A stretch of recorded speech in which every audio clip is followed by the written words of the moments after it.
Okay, so what I'm going to talk about first is to remind you to do the food handler serve safe that I said is free. It's open till April 30th.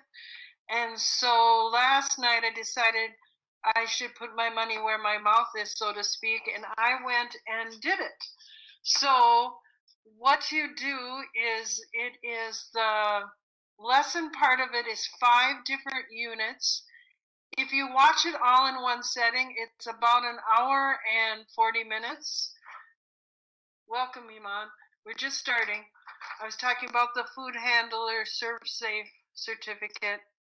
I paused it, and you can pause it and resume. So I did the first 3 units, and then I paused it and took a 30-minute break because it gets long and it gets kind of repetitious. It's not, wow, exciting information because they're talking about safety and sanitation things. So then at the end, you can take your test. You can take it 3 times and to pass, but most of you will pass on the first time. I took it last night. It's 45 questions, and then at the end, if you pass, you can print out a certificate. I know not everybody has a printer at home, but you could always print it later. What I'm going to do is I'm giving an incentive. If you complete the food handler certification like I did, through by April 30th, that's the last day it's free, I'm going to ask that you send me a picture of your certificate. You can take a picture even if you can't print it. It'll show up on your screen. Take a screenshot or take a picture with your phone. And then I'm going to enter everybody's name into a drawing for a $20 gift card to a food place. And then if we're together, I'll give it to you in class. If we're not, at least I can draw your name and I can mail it to you. So please try to go on and do it. It's talking about personal grooming, safety and sanitation. I got 2 wrong. Wasn't perfect. The 2 I got wrong had to do with temperatures. So make sure you're listening to the different temperatures of meats and things in and out of the danger zone. And the other one I think was temperature on the water when you're doing dishes, which was towards the end of the thing, and I think I zoned out a little bit because I told you it is kind of long, so you might want to do it in parts and do it over several days because you can resume it. Okay, so then I'm going to talk today about the lab that is Friday.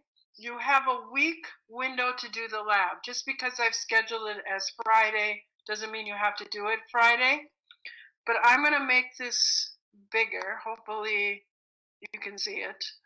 If not, if you'll listen, you'll be fine. I'm going to go through the fruit cooler. Just a second, I'm going to escape back. If I make that bigger, are you guys able to see it? Can somebody tell me yes or no?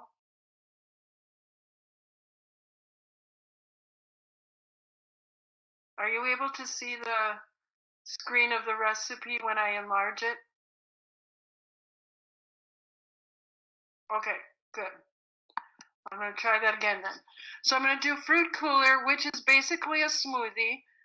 You can make any smoothie you want. You do not have to do this recipe. These are the recipes we would do in class if we were there. We actually do both of them on the same day. I'm asking you, you can do both if you want, but you only have to do one of them. So the fruit cooler, I'm going to go through what ingredients you need. It's 1 1/2 cups of orange juice and 1/4 cup of pineapple juice. Those would be liquid measures, so you'd want to use a glass plastic liquid measuring cup. There's 1 16-ounce bag of unsweetened strawberries. Again, you could get sweetened strawberries that are frozen. You could just buy fresh strawberries, and then 1/2 cup of sugar. If you buy frozen sweetened, you don't need the sugar. And you might not even need 1/2 cup. And then there's 1 1/2 cups of crushed ice. You place those in the blender, and then you mix them Actually, I got that cut off, I guess, when I copy and pasted it. You hit the puree button, or you might have numbers. It would be like 3 or 4 on your blender, and obviously blend it together for a couple of minutes. You could do fruit. You could do yogurt, tofu, any of those combinations. There's lots of different things you can make in a smoothie. Welcome back. Anybody have questions on making a smoothie or the fruit cooler recipe?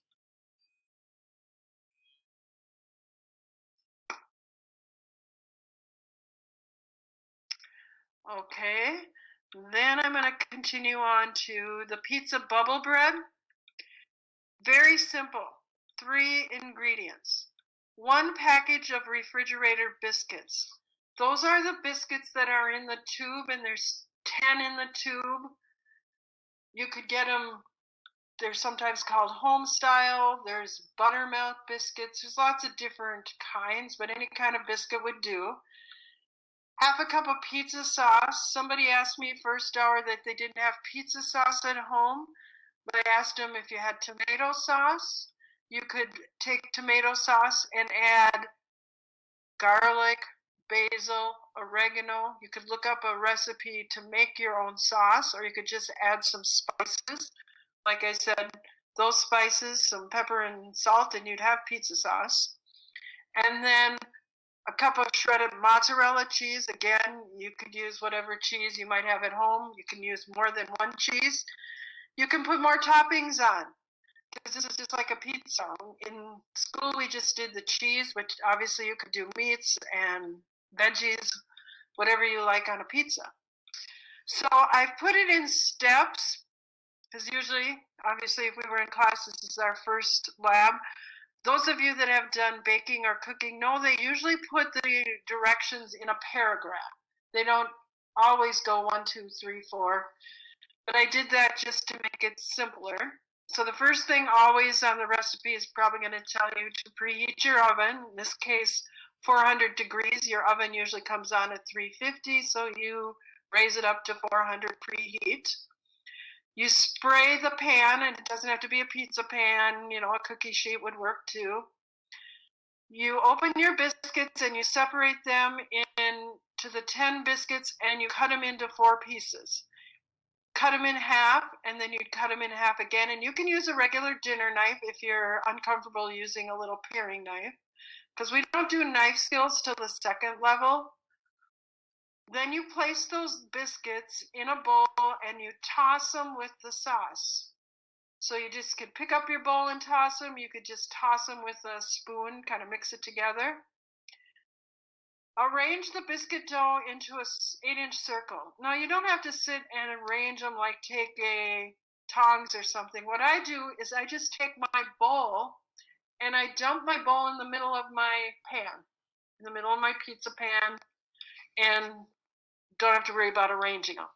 Then I sprinkle with my cheese, and I bake it in the oven that's been preheated. Now it's up to 400, 12 to 14 minutes. Usually it takes 14, sometimes a minute or 2 to make sure those middle biscuits are baked. Kind of have to take a fork and move the cheeses to make sure your biscuits are cooked in the middle. And of course the bottom should look golden brown. And then to eat it, you just take your pizza cutter and you have pizza bubble bread, pizza. So I'll come back and see if anybody has questions on that recipe. Again, you don't have to make both. You just maybe decide, okay, I'm going to do pizza bubble bread, but I'm not going to make a smoothie. Or some of you make smoothies every day, so you're going to make a smoothie. What I ask of you is to take a picture of yourself actually making it or a video and submit it to the assignment. Because I know not everybody's honest, and some people go, well, I'm just going to find a picture of a smoothie and take a picture. Well, the purpose is defeated then why you signed up for the class. Because obviously it's to get you to learn how to measure, how to read a recipe, learning how to use ovens and different equipment. So I hope that you will participate. However, I also know that you might not have these ingredients. That's why there's the lab options, that chart. When should you do it? You have a week. I have it scheduled for this Friday, but again, I know that some people might not get to the grocery store, so you have a week to do your assignment. If you can't make the food, then choose one of the options. I fixed the link yesterday. It should be shareable now. And then a lot of the options have a sheet that you have to fill out with it, and those links should be open as well. Some of those options are like to watch a Food Network show, make a poster, clean out a refrigerator somebody did a cupboard that they organized. One girl made a menu. That's one of the assignments with her culture, and she had an appetizer, entree, and dessert. So there's lots of possible options on that chart if you can't actually make the food. Other questions?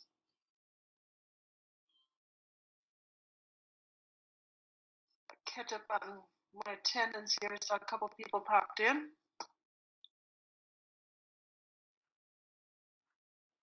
So the lab is actually this Friday, because each week we're going to have a different lab. So this week it's this one. Next week it's cookies. We're going to learn about cookies next week. So next week will be cookies. So yes, you could do the lab today if you wanted. You could do it tomorrow and then submit it on Friday up till next Friday. So you got a week to do it. Does that make sense, Evan? You could do it now up through next Friday.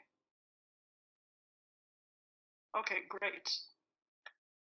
Okay, then I'm going to go into talking about nutrients and their functions. I'm going to make the screen bigger again.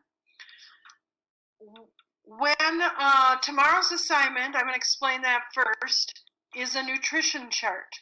Some of you have already done that. That's awesome. For those of you that haven't, I want to just take a few minutes to explain how you fill out that nutrition chart as tomorrow's assignment. The first column asks you to put the function of the nutrient. I have them here and I'll post this, but there's also that is in the folder if it's not published after I get off of here today with our class. I'll make sure it's published.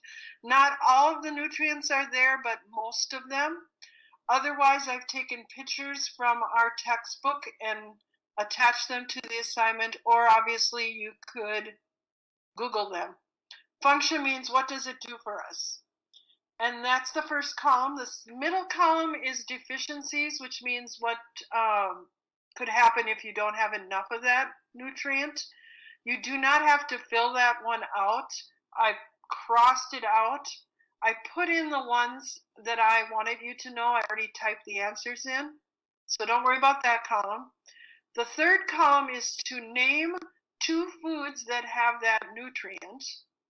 And then once you name the 2 foods, you go to the far column that's my plate, and where do those 2 foods that you wrote down in column 3, where do they belong on my plate? So let's just do carbohydrates since that's on the chart first and it's the first one listed here, so you kind of have an idea. So you would write in the functions, supplies energy. Carbohydrates are your sugar, starches, and fibers. So some of you that might be like a runner or an athlete know that they do carbo loads, where they have you bulk up on pasta to give you some more energy. Then there's also the bad side, because carbohydrates, all those sugary things. But anyways, supplies energy. Then you go to the third column, 2 foods. I'm going to say pasta and potatoes. So then I go to my last column, and pasta would be in the grains group, and potatoes would be in the vegetable group. So I'd write grains, comma, vegetables. So either that last column you'll have 2 answers, or you'll have 1 answer. For instance, if I would have said pasta and rice, I would have only had to put grains in that last column.